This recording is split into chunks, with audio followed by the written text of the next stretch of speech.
জন্য আচার নে সোমা।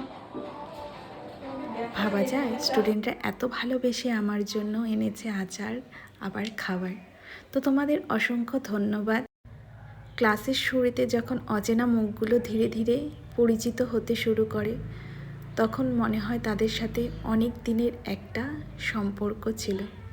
তো এভাবেই আমাদের স্টুডেন্টদের সাথে একটা ফ্রেন্ডের মতন হয়ে যায়। তো এই ক্লাসেও আমাদের তাই হয়েছে, অনেক হাসি ঠাট্টার মধ্যে ক্লাসটা করেছি। এটা ছিল আমার ক্লাস প্র্যাকটিস। তো স্টুডেন্টরা প্র্যাকটিস করছিল। এটা কিন্তু আমার মেকআপ এক্সাম ডেট না, তো এটা ছিল প্র্যাকটিস, আর ওরা এক্সামের জন্য প্রস্তুত নিচ্ছিল। তো তার সাথে সাথে আমি ওদের দেখিয়ে দিচ্ছিলাম কিভাবে ওরা প্র্যাকটিস করবে।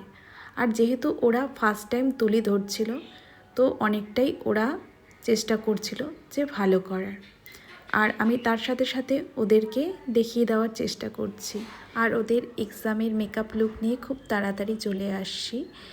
আর তোমরা দেখো তার সাথে সাথে ওদেরকে একটু দেখিয়ে দেওয়ার চেষ্টা করছি কোথায় কি ওদের ভুল হচ্ছে। যখন দিবা তোমাকে দেখাই কারণ তো তোমার বারবার ভুল হচ্ছে। এই দিলাম এতটা লেন্থ, হ্যাঁ লেন্থ হয়ে এই যে করে দিতে পারো। ঠিক আছে, দুটো প্রসেস, তোমার যেটা ইচ্ছা সেটা দিবা। আচ্ছা ঠিক আছে, প্লিজ স্মাচ করো, লাইনটাকে হালকাতে আপ ডাউন করবা, এরকম স্মাচ করতে করতে করতে যাবে। এখন এটা করো না কারণ তো এটা মোটা হয়ে গেছে আর করা যাবে না। ঠিক আছে, করা যাবে। আমার মেকআপ ক্লাসে ফার্স্ট প্র্যাকটিস ক্লাস ছিল স্টুডেন্টদের। তো এই যে স্টুডেন্টের উপর প্র্যাকটিস করেছে আজকে। তো সে প্র্যাকটিস ক্লাস। তো রিঙ্কুদি করেছে সোমার ওপর মেকআপ। তো দেখো তোমরা আজকে ফার্স্ট ডেতে কাজ করেছে, তো সুন্দর করে সাজিয়েছে, তোমরা দেখতেই পাচ্ছ স্মুথ অ্যান্ড সফট হয়েছে। আই মেকআপটা দেখিয়ে দেই এটা।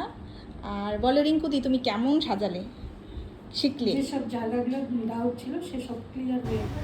মেকআপের পাশাপাশি তোমরা যারা বিউটিশিয়ান কোর্স শিখতে চাচ্ছ তো কন্ট্যাক্ট করতে পারো আমার সাথে। আমার নেক্সট ব্যাচ শুরু হতে চলেছে জুনের 10 তারিখ থেকে।